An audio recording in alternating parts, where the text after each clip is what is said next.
Good morning, dear students. Now come to a new chapter of our 11th standard topic called as excretion and osmoregulation. Name of our today's chapter is excretion and osmoregulation. When you observe one terminology related to this chapter, you should know details. What we want to study here. Come to first term, excretion, and come to second term, osmoregulation. Both these biological term comes under one biological term called as homeostasis. Homeostasis, ये मालूम है आपको homeostasis क्या है?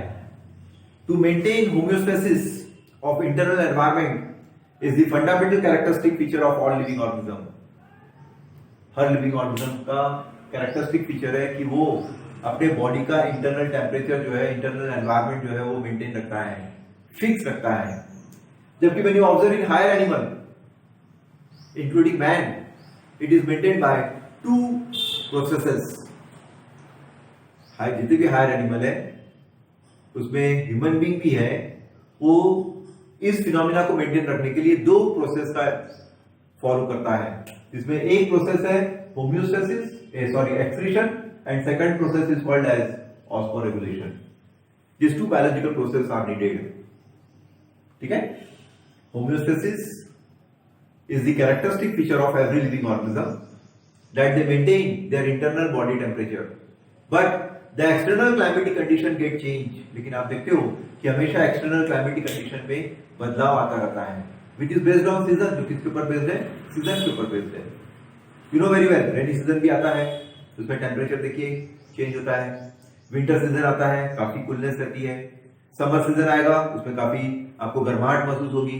लेकिन जितने भी higher animals है वो अपने बॉडी के टेम्परेचर को चेंज नहीं करते हैं, which is always fixed and it is 37 degree Celsius, जो हमेशा हर सीजन में अपना टेम्परेचर जो है वो फिक्स रखते हैं, and called it as 37 degree Celsius. तो this term homeostasis is studied by scientist called W.B. Cannon. It is first studied by scientist called W.B. Cannon. It is first studied by a scientist called W.B. Cannon. Now come to a first terminology called excretion. Second biological term called excretion.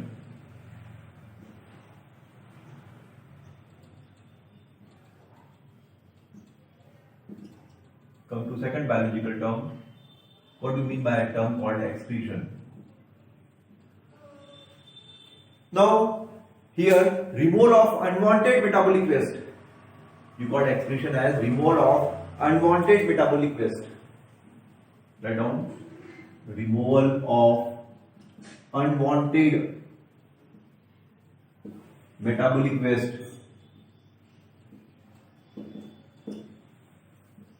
Removal of unwanted metabolic waste. Unwanted metabolic waste means ऐसा waste जो body के लिए जरूरी नहीं है. ठीक है. Unwanted metabolic waste from the body. From the body. Unwanted metabolic waste from the body is called as excretion. And that unwanted metabolic waste is nothing but a type of useless, harmful, toxic compound. और वो जो unwanted metabolic waste है वो useless है, harmful है, toxic है body के लिए. That's why it is removed from the body in form of nitrogenous waste. इसलिए हर लिविंग एनिमल जो है उसको अपने बॉडी से नाइट्रोजनस वेस्ट के रूप में क्या करता है? थ्रो करता है. तो जो नाइट्रोजनस वेस्ट बॉडी से रिमूव हो रहा है, इट में भी अमोनिया, वो बॉडी से रिमूव हो रहा है वो अमोनिया हो सकता है, इट में भी यूरिया, और इट में भी यूरिक एसिड, और इट में भी यूरिक एसिड. तीन टाइप का नाइट्रोजनस वेस्ट जो है ह्यूमन बीइंग जो है रिलीज करता है. You call that term as excretion. Is it clear? Now when you observe this excretion, out of which carbon dioxide and water are produced during cellular catabolic reaction. इस excretion process में आप देखोगे कि carbon dioxide जो है और water molecule जो है ठीक है, carbon dioxide and water are produce during cellular metabolism. जो बॉडी के सेल्स में डेवलपमेंट होता है, उस बॉडी के सेल्स में टिश्यूज में डेवलपमेंट होने के बाद भी कुछ मेटाबॉलिक वेस्ट जो है वो रिलीज होता है, and you call that metabolic waste as carbon dioxide and water. These are produced during cellular catabolism, ठीक है, and that cellular catabolism is done related to glucose. किसका ब्रेकिंग होगा? ग्लूकोज का ब्रेकिंग होगा, तब कहीं ये दो हार्मफुल प्रोडक्ट जो है बॉडी से थ्रू होते हैं। One is in form of carbon dioxide and one is in form of water molecule. It is form by cellular metabolism in body, ठीक है, वो कब फॉर्म हो रहा है? बॉडी से सेलुलर मेटाबॉलिज्म के दौरान फॉर्म हो रहा है, and you call it as glucose. जब बॉडी में किसका कैटाबॉलिक रिएक्शन होगा? ग्लूकोज का कैटाबॉलिक रिएक्शन होगा, ठीक है। उसके बाद फैटी एसिड का कैटाबॉलिक रिएक्शन होगा, ग्लिसरॉल का कैटाबॉलिक रिएक्शन होगा। At that time these two byproducts are formed. When you observe the liver, when you observe a organ called liver, in liver also, once a breaking down process takes place, it prepare bile pigments. ये body में क्या prepare करेगा? Bile pigment prepare करेगा, and is also removed, और ये भी body से क्या हो जाता है? रिमूव हो जाता है। Means when you observe a particularly a bile pigment which is produced as a byproduct comes from liver, वो कहां से आ रहा है? लीवर से आ रहा है। उसी प्रकार जितने भी नॉन वोलेटाइल सब्सटेंस है, वो नॉन वोलेटाइल सब्सटेंसेस किसके रूप में है? अमोनिया के रूप में, यूरिया के रूप में, यूरिक एसिड के रूप में, ठीक है, including excess salts are produced during catabolism of protein. ये सब कहां से प्रिपेयर हुए हैं? ये सब प्रिपेयर हुए हैं due to catabolism of protein से प्रिपेयर हुए हैं।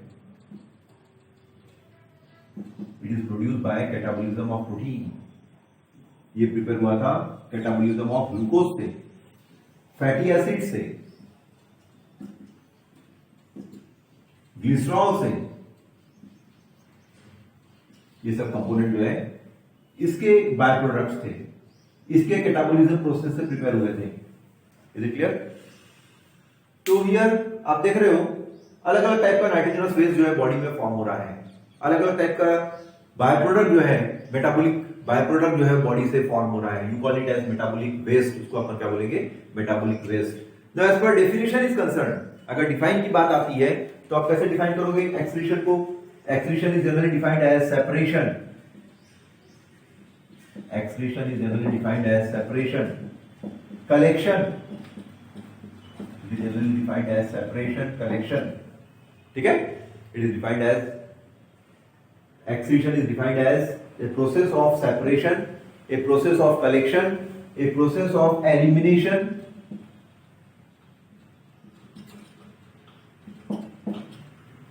of metabolic waste, metabolic nitrogenous waste,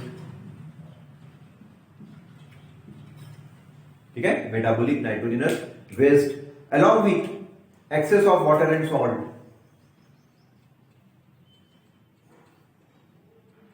along with excess of salts. Is it clear? Along with excess of salts and water is described as, is referred as excretion. तो इस प्रकार definition जो है आपको समझ में आया। इस डेफिनेशन में अपने बोले कि एक ऐसी कहानी जिसमें बॉडी सेपरेट कर रही है, बॉडी कलेक्ट कर रही है और बॉडी एलिमिनेट कर रही है। क्या? मेटाबॉलिक नाइट्रोजनस वेस्ट, और उस मेटाबॉलिक नाइट्रोजनस वेस्ट के साथ में along with excess of salts भी है, उसमें वाटर भी है from body, is described as excretion. Is it clear? तो जो नाइट्रोजनस वेस्ट रिमूव हो रहा है बॉडी से, वो यूजलेस है, वो हार्मफुल है, वो टॉक्सिक है। That's why it's duty of our body to throw it. इसलिए अपनी बॉडी की जवाबदारी है कि उसको बॉडी से क्या करना है? थ्रो करना है। And one organ will help here. The name of that organ which helps to excrete it is called as kidney. और यहाँ पर एक organ help कर रहा है आपको नाइट्रोजनस वेस्ट को थ्रो करने के लिए, and you call that organ as kidney, which are in pair. जो बॉडी में कैसे है, पेयर में है। Now here one question will arise, what are the sources of nitrogenous waste. यहां पर एक और क्वेश्चन अराइज होता है, what are the sources of nitrogenous waste. Nitrogenous waste आता कहां से बॉडी में? In our body nitrogenous waste comes from our diet. Either you may be a vegetarian or non-vegetarian. This nitrogenous waste in form of protein, in form of glucose comes in our body. ठीक है, जो body में energy तो provide करता है, after giving you energy it is useless, that's why it is thrown out. ठीक है, तो बॉडी से जो थ्रोन आउट हो रहा है वो डाइजेशन प्रोसेस से भी, डाइजेशन प्रोसेस होता है, उस डाइजेशन प्रोसेस में नाइट्रोजनस वेस्ट जो है आपकी बॉडी में आ गया, प्रोटीन आपने ईट किया, ग्लूकोज आपने ईट किया। ठीक है, इसलिए फीकल मैटर के रूप में भी वो थ्रो आउट होता है, और यहां पर नाइट्रोजनस वेस्ट जो थ्रो आउट हो रहा है वो यूरिन के रूप में हो रहा है। इसलिए एक्सेस या अनयूजेबल प्रोटीन जो है, जो फूड में अवेलेबल है, एक्सेस अमाउंट या अनयूजेबल प्रोटीन जो फूड में आपने ईट कर ली हो, उसका हाइड्रोलिसिस होगा। हाइड्रोलिसिस कहां में होगा? वो ब्रेक होगा अमीनो एसिड्स में, जिसमें एक्सेस ऑफ अमीनो एसिड जो है वो लीवर में क्या होगा? डीअमाइनेटेड होगा, और लीवर में डीअमाइनेटेड होने के कारण अमीनो ग्रुप वहां से सेपरेट हो जाएगा। अमीनो ग्रुप सेपरेट होने के बाद वहां से वो अमीनो ग्रुप रिमूव होगा बॉडी से। ठीक है, और जैसे ही अमीनो ग्रुप बॉडी से रिमूव होगा, अमीनो एसिड ग्रुप जो है बॉडी से रिमूव होगा, it is converted into various type of nitrogenous waste. वो बॉडी से अलग अलग टाइप के नाइट्रोजनस वेस्ट में सेपरेट होगा, और वो जो नाइट्रोजनस वेस्ट में सेपरेट हो रहा है उसी में क्या है? अमोनिया है, उसी में यूरिया है, और उसी में यूरिक एसिड है। डिपेंड करता है कि मोड ऑफ एक्सक्रीशन क्या है, डिपेंड करता है सोर्सेस ऑफ नाइट्रोजनस वेस्ट क्या है। On the basis of that there are 3 different terminologies used by scientist, depend on habitat, animal रह कहां रहा है, डिपेंड ऑन डाइट, एनिमल ले क्या रहा है, खा क्या रहा है। On the basis of that, 3 type of main nitrogenous waste products are observed. Name of few animals are described as ammonotelism. कुछ बायोलॉजिकल टर्म जो है यहाँ पर स्टडी कर रहा है, इसमें एक बायोलॉजिकल टर्म का नाम है ammonotelism. A nitrogenous waste in which ammonia is thrown outside the body. Name of one terminology is called as ureotelism. Ureotelism, a process in which animals throw urea from their body. And name of third terminology is called as uricotelism. Uricotelism, a phenomenon in which uric acid is thrown outside the body. And name of one terminology is called as guanotelism, और एक terminology का नाम है guanotelism, a process in which animals throw guanine from their body, which is a type of harmful nitrogenous waste. तो इस प्रकार देखिए 3 terminologies जो है वो मोड ऑफ एक्सक्रीशन में आता है। Name of one terminology is called ammonotelism, in which ammonia is thrown outside the body. One is called ureotelism, in which urea is thrown outside the body. One is uricotelism, in which uric acid is thrown outside the body. And one is guanotelism, in which guanine as a nitrogenous waste thrown outside the body. So these are 3 different modes of excretion observed in different types of animals. On the basis of their habitat, where the animals survive, on the basis of diet, and on the basis of water intake capacity, animal water कितना drink कर रहा है। ठीक है, because when you observe the animals in nature, there are different types, or you call it as classes of animal. Some classes are called as species, reptilia, amphibia, mammals. ठीक है, तो हर animal का habitat change है, अलग अलग environmental condition में animal रह रहा है। On the basis of that, 3-4 different terminologies are used. Now, our topic is, what do you mean by ammonotelism? What do you mean by ureotelism? What do you mean by uricotelism? And how much quantity they required to dissolve this nitrogenous waste? And how they are excreted, which is observed in different types of animal we want to discuss.